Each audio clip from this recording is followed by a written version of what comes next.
Aux confins des océans, à plusieurs centaines de mètres de profondeur, là où la lumière n'ose s'aventurer, des anguilles argentées s'enchevêtrent dans une danse frénétique et dispersent des millions de graines de vie avant de s'abandonner aux abysses pour rejoindre les marins captifs du triangle des Bermudes. Ces graines de vie, ce sont des œufs qui se transformeront bientôt en jeunes anguilles de quelques millimètres, ressemblant à s'y méprendre aux feuilles d'un seul pleureur. Depuis l'Antiquité, notre espèce est source de mystères et de légendes.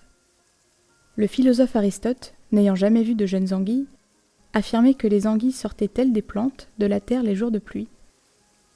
2000 ans plus tard, notre espèce se fane.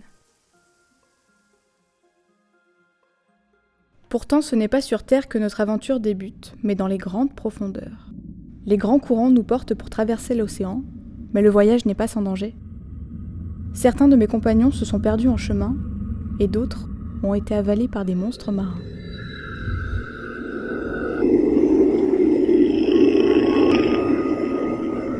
Lorsque je croise l'un d'entre eux, je m'enroule sur moi-même pour me faire passer pour une méduse à laquelle personne n'aimerait se frotter.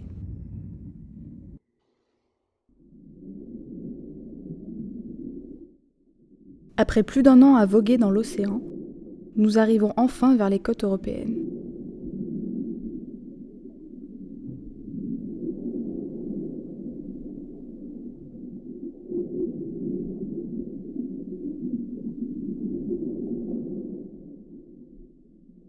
La température change. Le goût et l'odeur de l'eau me sont étrangers. L'eau douce est envoûtante et m'attire vers elle.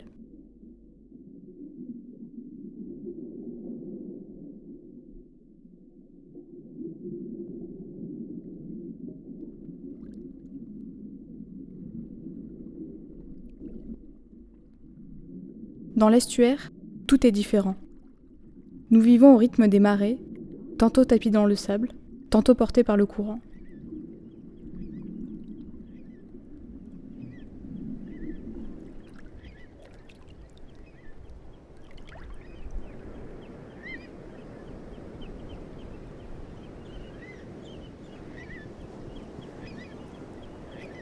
La rumeur de l'estuaire est incessante, et au bruissement des vagues répondent ceux du vent et des ailes des oiseaux.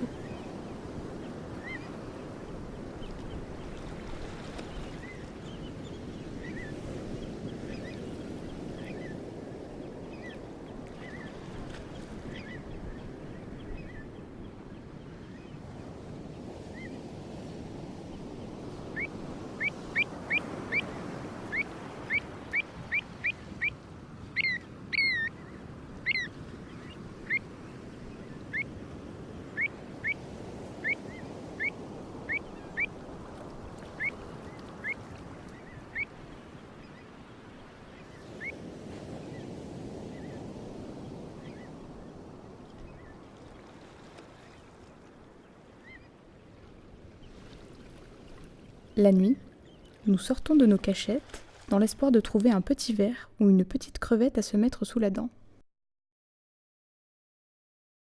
La lumière de la lune est curieuse ce soir.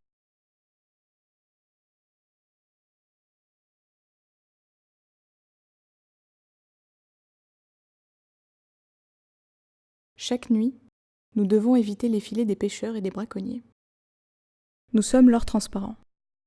1 kilo de jeunes anguilles équivaut à plus de 1 000 €, et nous sommes des milliers à être volés à la mer tous les jours. Enfin, nous arrivons dans le marais tant espéré, un cocon dans cet immense continent.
Les pirates à plumes guettent la rivière, mais l'eau est trouble, et nous sommes les maîtres de la discrétion.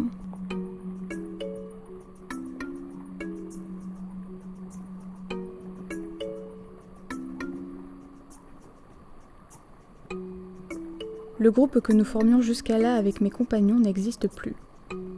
Chacun cherche un petit coin de rivière où s'établir, et les anciens défendent farouchement leur territoire.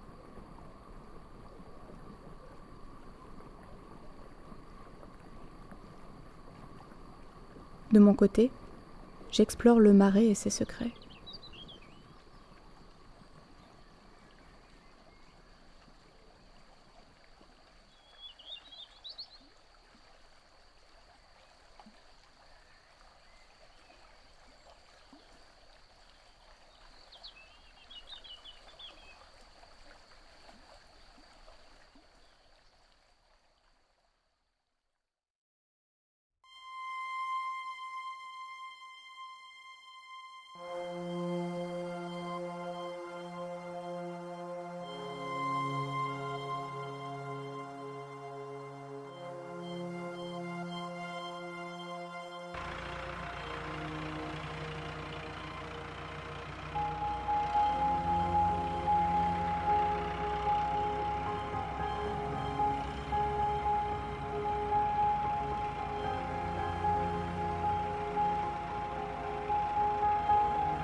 L'eau venue de la terre a un goût amer.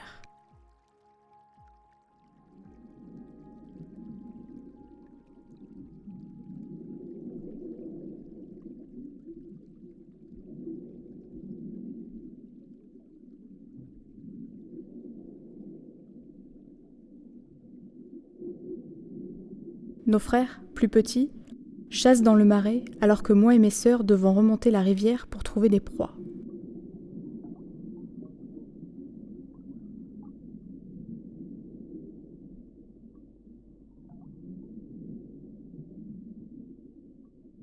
Nous ne craignons plus personne, à part quelques pirates emplumés, et un être gigantesque se tapissant dans l'obscurité.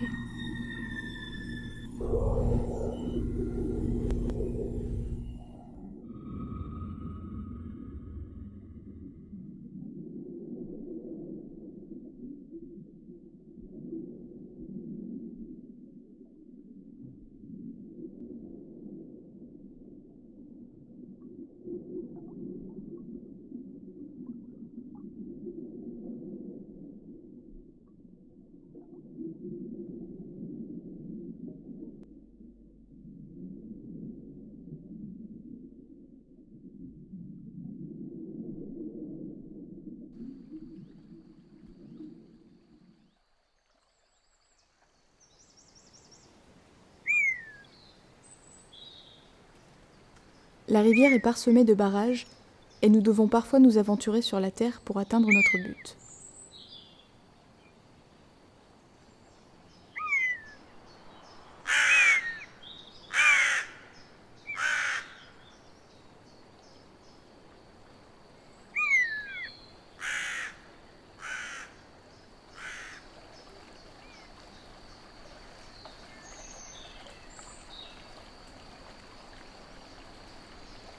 Plus de 10 années se sont écoulées depuis que je me suis installée dans le fleuve.